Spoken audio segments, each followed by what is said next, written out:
Hey, thanks for joining me. So today I went to my local comic shop because today is Monday as I record this, and by Saturday my local comic shop was supposed to have my issue of David Finch's Skinbreaker in because it had come out uh, several days before, but the store that I go to is like the secondary store. It's the like satellite location to their main store, which is like 45 minutes away or something like that. So I went in there very excited to get my copy of it because I wanted to review it. I wanted to have it on the channel for this. And their shipment got shorted and they don't have it, and I'll have it next Saturday. I'm like, okay. I mean, it's not their fault. But, I was like just excited to get my hands on that thing. Can't wait to see it.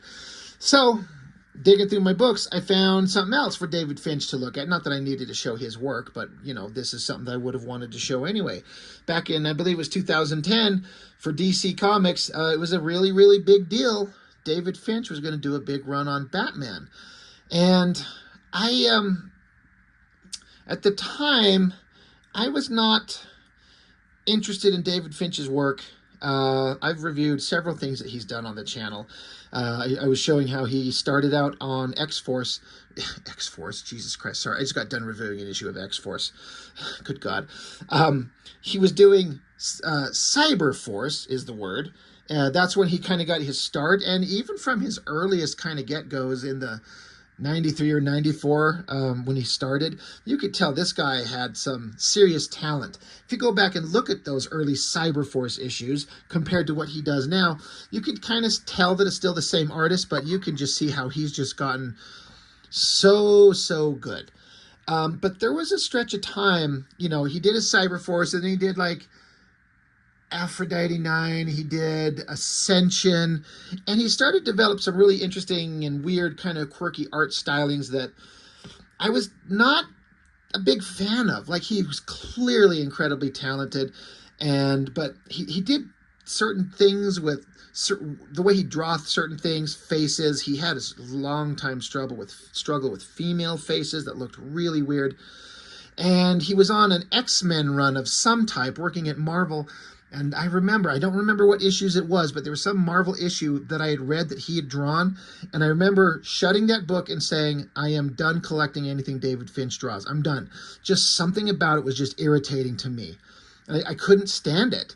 It's really weird to say, but his art actually drove me off of wanting to see his stuff. But then he comes back to do, sometime later, whatever he was doing in between, but there was this announcement of this Batman series that he was going to do, and it was marketed as a huge deal because I believe he was writing, going to be penciling, and doing his like a big definitive run on Batman. I mean, that is like primo gig. Batman is, I don't know if I could say that there's one comic book character that stands above every other one in terms of pop culture relevance and popularity. But you could make an argument for Batman big time. The only other ones that I can think of that would even come close is Superman and Spider-Man. And then you could go down just one notch and have several other characters of Wonder Woman and Captain America, Iron Man now that he's been made more popular, Wolverine, things like that. But if there's one character that is like the one thing that's always a marketable moneymaker, Batman and Spider-Man, I would say. Superman's a little bit harder nut to crack because Batman's just cooler. He's dark, he's shadowy, he's violent, he's got a great rogues villain, rogues gallery. Anyway, you get my point. Batman is a hell of a gig, and Finch is going to like go all out. So I'm like, all right, you know what? I'm going to pick it up. And I did. I've got the first 3 issues. I don't know if I have any more. I have a huge collection, and sometimes stuff gets mixed around, and I found the first 3. If I have more, I don't know. Maybe if I'll dig them up if I find them somewhere, but I figured it's a good time. We're just going to look through all 3. I'm not going to go through them one by one. As is the case often with DC Comics, there's very few of these that where the story is like so compelling to me that I want to read these things. And I was, when I got these, there are times when I pick up a comic and I read it the one time and it just sticks with me. I get it, and I revisit it multiple times. But this thing didn't move me in the slightest, and then trying to go through them again now, it just feels like more of the same. That's just my personal opinion. It's not a knock on the book, the writing, or David Finch as a creator at all. It just doesn't interest me. But I really tried. But I'm interested in David Finch art. So we're going to flip through all three of these and just see the cool shit that he's got. He introduces some interesting design stuff and some different things that I've never seen before that I applaud him for doing something that's different. But some of them are like, I could never do because I'm like, it just doesn't make sense to me. There's one major one, and we'll look at it. But before we get too far, this cover, one of those things that I kind of forget periodically that Finch can do until I see it. I'm like, this dude can paint. Like, this is, I'm guessing, acrylic paint. I'm assuming it's not oil painting because holy shit, does that stuff take forever to dry. But whatever his medium is he's using, he can paint. And he's really good at it. You know, I think that looks pretty dang awesome for a painting by Finch. It's pretty cool. But, you know, one of the things that Finch was always absolutely spectacular at, as far as I can remember from his earliest works, is that some artists struggle with backgrounds and understanding how to do the 1 and 2 and 3 point perspective and how to grid it out and how to add all the details. And it's kind of a tough nut to crack sometimes, but it seems like for Finch, no, it's never been something difficult for him. He knows how to do it from his earliest works, and he's just gotten better and better. So he's always amazing with backgrounds. It looks great. So, you know, it's some kind of flashback to, you know, Bruce Wayne when he was small, or some girl, some kid that he's kind of involved with. You know, again, it just feels like I've seen this type of stuff before. We're going to flash back to when he was a kid. He's got a friend, something important. This is also a time when Finch had kind of started figuring out how to draw female faces so much better than he had done before. I mean, I'm sorry, his Cyberforce work and his Ascension, especially Ascension, the female faces were so hardcore and angular and unattractive. I thought they were just the worst. But he's starting to figure it out. But, so again, this is 2010.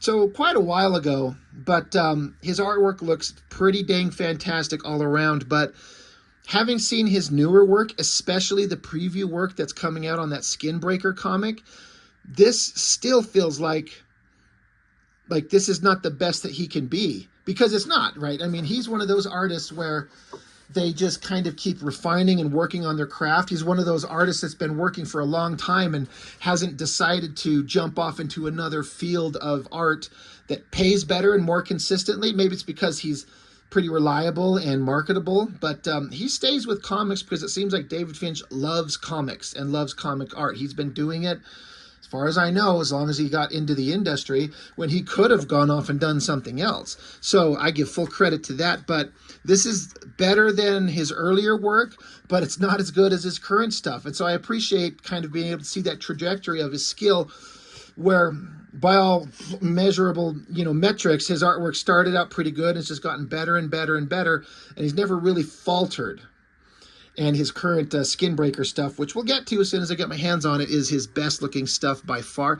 But this is all pretty dang good. But having seen the previews of Skinbreaker, I'm like, it's good, but it's not as good as he can be. And that's not a critique. That's not a criticism. It's just an observation. But Gotham City, Gordon, cops, mystery, crimes, solving, seen it all. Back alleyways. Again, look at these backgrounds. This alleyway shot, like, just to think to put this pipe right up front and give it the joints and have it pivot into the wall and around and down, and then bags of garbage, this low angle shot looking up at the brick wall. Another thing I should have mentioned, the art team. It's not just David Finch, of course. We haven't hit the credits yet. We'll get to it here in a minute, but this is basically the All-Star Batman and Robin team minus Jim Lee. It's Scott Williams on inks, and it's Alex Sinclair on colors. So if you've been watching my All-Star Batman reviews, I've been very much appreciating the art, even though the story is insanely stupid. The art looks amazing, and I'm constantly giving credit to Alex Sinclair's coloring, and this looks exactly like that type of work, because it's him. It's on great paper. It's really well done. Like, the coloring looks amazing. The inkings are fantastic. And David Finch makes really solid, detailed pencils. So I kind of imagine inkers like inking David Finch, because he it looks like his work is fun to ink. I mean, how would I don't know, but it looks like it would be. But anyway, it's the all-star Batman and Robin crew, except David Finch in place of Jim Lee. Great alleyway shot. Guy getting thrown through the door, some big giant monstrous guy. Trying to see, who cares why. Another great alleyway shot, and we find out that the guy, I'm guessing this is supposed to be Killer Croc. I don't read Batman comics, and I've seen Killer Croc rendered in multiple different ways, so I'm assuming this is him. It's a great shot. Finch is always good with textures and teeth and monsters. Looks really good. And then we get, in the rain above, great shot of obviously Batman up in the rafters and pipes and wherever the hell he is, looking down. The coloring is selling it so well. The inking, the penciling, everything is just coming together. It feels like Batman is drenched in water. It looks wet and miserable. All the, drawing all this water cascading off his body, these pipes up here. It looks so awesome. So yeah, written and penciled by David Finch, inked by Scott Williams, colored by Alex Sinclair. So everything just like we were talking about. It looks amazing. In terms of talking about David Finch doing certain things that are adding something different that I've never seen before, it's both cool, but I couldn't do it. He makes the bat symbol on the front of his chest a raised three-dimensional kind of flashlight. It's literally glowing like a light. And I've never seen that before. It's interesting. It stands out as unique, and visually it makes his bat symbol prominent. I also like the fact very much that is like the 89 Keaton Batman symbol, like almost exactly. That's my favorite symbol. The bat symbol has been redesigned a million times, and all of them look awesome. I mean, it's kind of hard to take symbology of a bat and turning it into a silhouette and not have it look awesome. Every one of them looks good. The Batman Beyond one looks great. The Christopher Nolan Batman version looked great. But I dig the old 89 movie, the Keaton design. But it's a little glowing headlight on his chest, like it gives away his position. It makes something that gives away where he's at. I know that they talked about the bat symbol on his chest being yellow gives bad guys like something to shoot at his armored, protected chest rather than like his head. Sure, but having an electric light? Now that's not just coloring. That is like a light. Like, it's glowing. There's some other shots of it that we'll see. That aside, just skipping by that, it's a weird thing that doesn't make sense in the real world, but it still looks pretty cool. But if I were doing a Batman comic, and I'm very much aware that I never will, I just couldn't do it, because to me it would bug me. It would never make any sense. So Batman jumping down, great overhead shots, the backgrounds. He gets the perspective on all of it. Great shot of Batman kicking Killer Croc right across the face. See, there's a little raised Batman symbol glowing like a light. Looks pretty great, of course. And then we get a fight scene. So again, all the beats of this Batman comic are kind of like stuff we've seen. A flashback to him as a kid with some friends, going back to the innocence of poor Bruce Wayne as a child. And then we get modern day Gotham City with Commissioner Gordon, and crime is happening. Then we get introduced to a bad guy, and then Batman shows up and fights him. Like, this is every movie, this is every animated show, and every comic series that's ever been done. I'm not saying that as a critique, like David Finch should be chastised for choosing this. It's a tried and true formula, and he makes it look beautiful. But, Batman being one of these characters that's been around for, he's coming close up on a century at this point, right? What do you do with that much work that's been done? Superman, Batman, characters like that, where they've been around for almost 100 years. Where do you find something new? I don't know what the solution is, but fight, it's pretty brutal. Killer Croc is, a pretty vicious monster, but it's a DC comic, so there's only so far the violence is going to go. Batman, I think he looped something hooked. Oh, he's using his foot to hook some wires of this sign above Killer Croc's head. Pulls it down to drop the sign down on Croc's head to knock his ass out. Hey, good job. Knocked you out. He's got some kind of cure for something that's poisoning him.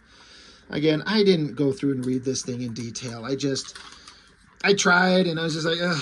I just ended up just staring at the art and just going, what a great overhead shot. What great perspective. What magnificent details on the bricks and the building, the windows, the railings of the fire escapes here are fantastic, and all the cars, and then the coloring.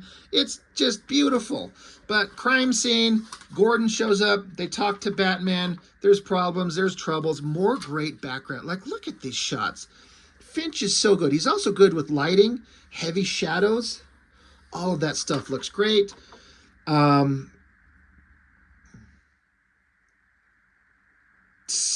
the hell happened here? I don't know. Something happened. Looks like a guy's vaporized into fire. Some guy's puking. Then we get into the Batcave. Again, you got to have the obligatory Batcave shot and show all the chintzy weird shit, the giant penny, the dinosaur, the Joker card, the bat outfits in the, the tubes, the vast cavern, the computer setup, and of course the car. We'll get to see some other shots of the car, but this is another thing couple things. One, Finch, he does cars really well, and he makes this thing look awesome. Like, these tires are so well done, so three-dimensional.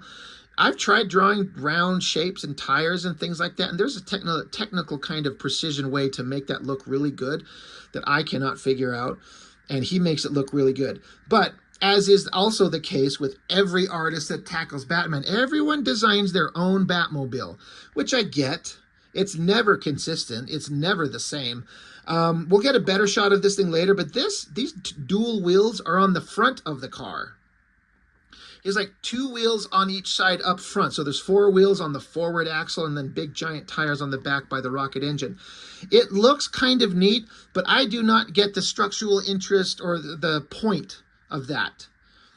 But again, it's a comic, and it looks awesome. Like, if you're going to get into the kind of minutia of, this doesn't make sense in a real world setting when you're talking about superhero comics, you're going to drive yourself nuts. Like, I completely get it, but there's just a weird, like, why do we need dual axles on the front of the Batmobile? I feel like dual axles on the ass end for better traction and grip on the acceleration of the rocket engine make more sense. I don't know. It's cool, but it also kind of bugs me. But yeah, Batman, he's in the Batcave, and of course we have the obligatory conversation between Batman and Alfred, and he's digging into some, crime busting. There's a bad guy. He's doing bad things. So, Batman's on the job. His eyes glow like a weird demon god or something like that. That's kind of crazy. But he's breaking into rooms, breaking into vaults, figuring shit out. There's another shot of the Batmobile. I'm going to bring it up close. Interesting kind of front end of the car, a little weird. This little kind of grill looks like a weird smiling mouth. But again, those dual axles on the front, it looks cool. I mean, and if you look at this shot right here, the tail end of the Batmobile, it kind of resembles the old 89 Keaton Batmobile in a way. Like, it's sort of similar, like a design element's kind of taken from that. But, the car, like the design or not, it's so well drawn. Fantastic. Someone's trying to bust into the Batmobile. Security systems disabled. Alfred's like, I've lost the car. It's been taken offline. Batman's like, that's impossible. No one could do that. And then you hear a voice, am I interrupting something? It's the fucking Penguin. Like, how do you make the Penguin interesting? I heard that TV show, that series with Colin Farrell was amazing, and I've yet to see it, but there's the Penguin with a bunch of bad guys and a bunch of guns, and there's that 3-dimensional flashlight bat symbol on his chest. I mean, again, it looks kind of cool, but why do we want a glowing light? And then a pretty awesome close-up shot of Penguin's face. Finch is always going to be good at drawing monstrous creatures. So that's issue 1. Again, I know I didn't really kind of cover much of the story, but, I mean, can you not just kind of get the gist of it? If we're being honest, you kind of have to have all this cliche stuff. The idea would be to like, you set up kind of a traditional Batman story, but as you get a couple issues into it and the story starts coming together and you get all your ducks in a row, that's when you get the opportunity to introduce something new and interesting and your spin on something that we've never seen before. And I can't say that I know if that happens because I don't remember the story in any of these from when I picked them up originally. So I don't know. I don't know what the story was, if it was well received or not. But back with the story, Batman's cornered by Penguin and a bunch of his henchmen and the biggest, weirdest space guns ever seen. They shoot at him from a range of like 10 feet and miss. Smoke everywhere. Batman shoots something that bounces all around the room. And it's like a... This is where I can imagine Finch using his kind of imagination to come up with a bat gadget that's different from something we've seen before. So he fires this thing and it kind of got this jagged kind of path that it travels. It's like it bounces off walls and go bing, bing, bing, bing, bing, bing all around the room to create this like web of wires. Like Penguin's ducked out of the way. He's like, oh my God, I'm going to die. I'm going to die. And they're looking at like it's some kind of wire. And one guy reaches for it. And Penguin, being the only smart guy in the room, is like, don't touch it. But then it constricts instantly somehow, I guess. You know, and wraps them all up. I mean, okay. How does that work? It's some hyper weird advanced technology, but I guess it's kind of cool. I just kind of thought the idea is a little more interesting, that some kind of advanced metal that bounces all around the room, all around everyone to create a web of this metal around him. And I thought it was going to electrocute him, stun him, and knock him out. But it just constricts and ties him up. So the Penguin, you know, he takes off running. He does his whack so it can sound like a penguin, I guess. I guess the guys are getting electrocuted there. Another great shot of an exterior, detailed buildings, cars, great coloring. Gordon's on the job, taking phone calls. Gotham's a living shithole nightmare of a city to live in. Why would anyone choose to live there? Batman coming along. So again, Finch takes the classic Batman design and gives it some unique elements. I do remember he put these things on his gloves, like weapons mounted on his hands ready to go. And that makes perfect sense. Interesting kind of belt and, you know, belt buckle, the glowing headlight bat symbol. It's all pretty good. He keeps chasing down the Penguin, batarangs his feet and knocks his ass to the ground, gets in his face and starts screaming at him, wants some information. He snaps his frickin' arms and his legs. Holy shit, both his arms. Fucking hell, Batman. And that's ballsy. You think that ever happened in the 1980s where Batman like cornered one of his villains, like, oh, I don't know, say the Penguin, and snapped his fucking limbs? Even Alfred's like, sir, what are you doing? And then I guess for some reason Killer Croc's there and he's free and he beats Batman in the back of the skull, knocks him out, and then puts his head through a concrete wall, so Batman should be dead. Penguin's on the ground with his limbs like twisted around. He's like, look what he did to me. He'd be screaming like a little bitch. Back out with the Batmobile. Whoever this guy is busting into the car, just like Batman Returns when the fucking Red Circus Triangle gang, they found garbage in the sewers and taped it together and got the plans to the Batmobile. Fuck that dumb shit. I don't know who this dumb guy is, but he's like, hey, I success. She gets into it. Well, I say she because I forget. You know, guy, girl, you don't know, but somehow she busts into the Batmobile of all things, sits inside it, and then canopy closed, and then the car takes off. So this girl, some brainy young girl for some reason, is able to steal the Batmobile. That would never happen. But we're trying to demonstrate how smart and clever some new character is. And you do that by having them steal the Batmobile. Again, with the backgrounds and the beautiful city street shots, great perspective, fantastic coloring everywhere. Looks great. And the lightning strike in the background, that's dark here, but then a lightning strike, and there's a shadowy figure coming over a fence to get whoever the hell these guys are. Is that Croc? I don't know who any of these guys are. I don't even care. The Residence of Jason Blood. Batman character that I don't know who that is. I know the name, but I don't know who it is because I don't read Batman comics. I'm just aware of the name. Oh, right. I remember. Jason Blood. It's Etrigan. I only remember that because he starts saying the thing, change, change, O form of man, release the might from fleshy mire, boil the blood in heart of fire, gone, gone the form of man, rise the demon, Etrigan. Okay, that's a pretty cool shot. I don't understand this character. It's another one of those characters I don't understand because I've never read them and it's just kind of weird to me. But it doesn't require my understanding to be awesome. More great, God, look at these overhead, great, perfectly perspective shots. He really likes to do stone backgrounds, which I get. It gives it a very nice, organic, old school feel, which Gotham, I think, is supposed to always be. It's like the old city stuck in a violent, grimy crime past, and Metropolis is this hyper-futuristic city of the future. Really good, great cast shadows. Batman strapped to one of these things, surrounded by bombs and gases and fuels. They're going to blow his ass up. Somebody's beating his ass. Oh, and it's Croc. He got free somehow. And Penguin's in a hospital recovering. And they're threatening Batman. You're a piece of shit. You're going to regret what you did.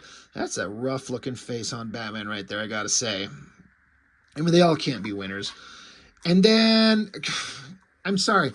I know I'm about to mention the same thing for like the 100th time, but look at these background shots, these fully rendered, fully realized alleyway shots, and all the details, little corners of the buildings, the pipes, the sidewalks, the bricks, the cobblestones, the vents, the doors, just everything. And again, the great coloring everywhere. It's rainy. Big giant monster guy shows up. I don't know who this guy is. I don't know if we're supposed to know. So that's issue 2. So bad guys are getting the drop on Batman. Batman snapping limbs. It's good times. Issue 3. Batman strapped to a bunch of explosives. That's fun. Again, I don't know if this guy is supposed to be someone that we know. But he's about to kill this guy. Apparently, monstrous face, teeth, glowing eyes, rotting face texture. Then a voice from behind them says, your fun has come to an end, little demon. And so I guess Etrigan shows up. We saw him get formed in the last issue, obviously, and now here he is. Looks like he puts his fist straight through this monster's body. Etrigan, he's a good guy, right? I mean, I kind of read him as like, I know nothing about him, but he's like, not exactly villain. Am I correct? Kind of like straddling that line between villain and not quite a hero, but not quite a villain. Not sure. That's a hell of a spread. Great rendering.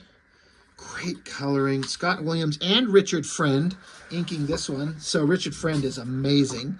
You'll never go wrong with him working on it. Colors by Alex Sinclair with Pete Pantazis. Anyway, yeah, Etrigan, he's there ripping apart this monster thing. Fight, fight. Don't know why that's going on. Great art. More great cars.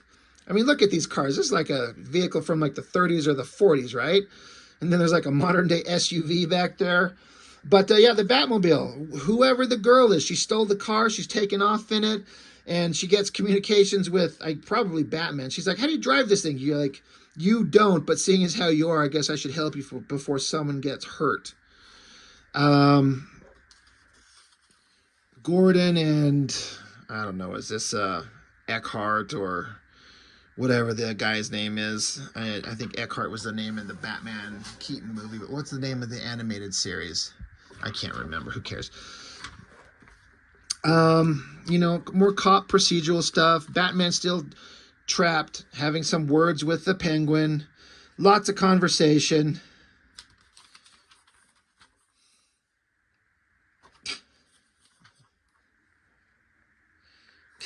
Yeah, Penguin saying, you know, he's pissed off at Batman and he tires of this game. The bomb is going to go off in like 8 seconds. I just thought you should know.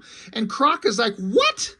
You fucking dick. So he kicks the TV and says, you didn't tell me that. So he grabs Batman, or he doesn't grab Batman. He says, I'm out of here. You're on your own, Batman. And Croc's like, I'm going to go kill that backstabbing bird turd. He literally says that. So Batman just, peeks his eyes, and then he flexes in less than 8 seconds to break the bond so he can get out. He's just that strong. That's some weak-ass rope holding him. But he snaps him. His little glowing flashlight on his chest is there to light the way. And then he runs. A giant explosion, really well done. And it's awesome. But 8 seconds is not enough time. Like, count 8 seconds and the amount of time that needs to pass for all this to happen, and for Batman just to scream and snap his bonds and run out of a window and survive a massive explosion. But hey, he's Batman. He's awesome. And you don't have to, the laws of physics can suck it when you're Batman. Down some stairs to a creepy, looks like a door to a castle. I don't know what it is. He opens it up, back with the Batmobile. It's Alfred talking to her. Yeah, he was tracking down the Batmobile. So there's a shot of the ass end of it. It's looking kind of like the one from the 89 movie. It's very similar. But Alfred's talking to this girl. There's conversation. How did you steal this? What the hell's going on? Back with Batman. Goes into this room, and there's some hot girl knocked out, unconscious, with a stripper pole, apparently. Again, I don't know who this girl is because I didn't read it. Saves the girl. Awesome shot of him carrying her out. Batman's really cool. He's got her covered in his cape. That's great. Another awesome... The Batmobile shows us, so I guess Alfred got control of it. And the kid who stole it is running away. So I guess Batman has no idea that this kid stole the Batmobile and doesn't realize what went on. Look at the coloring on the Batmobile in the background here. Holy shit, this just occurred to me. The colorist has this line of glowing, the reflection of the fire. It's nighttime, but the fire is putting this glowing reflective light across the shiny metallic surface of the car, and the coloring is following the contours of the vehicle, and then even in the hubs of the tires kind of highlighted. That looks really neat. Alex Sinclair, you are a badass. Look at that. Really neat kind of, that's something that, I don't think Finch would have ever envisioned when he penciled it. But that's where you let the colors come along and make it sing. That looks amazing. So yeah, this girl, her name's Dawn, whatever. Batman's like, she doesn't want to talk. I don't force the issue. The girl who stole the Batmobile, she's running off. How could I be so stupid? And now what am I going to do? So she's freaked out. She's gotten involved in Batman's world. Then we're back with the Penguin. And he's like, our little bird has flown the coop, it would seem. And Batman is with her. So yeah, Penguin's talking to somebody. Some masked, you're not masked, but he's got a hat on and a big coat. Couldn't possibly imagine who it is. What are we going to do? How are we going to solve this problem with all our great plans? And the guy takes his hat off. And that is one hell of a shot of the Joker. Giant double page spread. I bet that was fun as hell to draw. Probably really fun to ink. And I'm not a fan of an over-exaggerated cartoony Joker. I don't like that. And that seems to be the way that everyone likes to render him, with an excessively huge smile and an unnecessarily pointy nose. But Finch has kind of ridden the line where it's pushed into a little bit of into an exaggeration, but not so much that it bugs me. But again, that's just my personal taste. Who cares what I like? It's not bad at all, but it's a hell of an impressive shot. That is a hyper zoomed in close-up of Joker's face. That's pretty impressive. That's neat. So of course, following the traditional role of a Batman comic, Joker is going to be involved probably in the most significant way. We'll find out. But yeah, so that's it. That's just 3 issues of David Finch Batman. A lot of cliche stuff going on, but that's okay. I feel like this is the thing that I give everything a pass on, even if I don't like it. Again, who cares what I think? I'm nobody. But in terms of my personal code of interest and conduct and, what I feel like is gets a pass in terms of, even if I don't like it, I respect it. And I respect this because I feel like Finch was 100% putting the work in and giving it everything he has. And I don't feel like he skimped on anything. His heart and soul is on the page. He's writing it, he's penciling it, and he's doing everything. And it looks pretty damn fantastic, whether, I'm not particularly fascinated by it, but when you see a creative guy, an artist doing everything, and you can tell they're giving it their all, respect all day. So, good for him. And I can't wait to get Skinbreaker, because that looks to be like his defining work of his life. And I can't wait to look at it.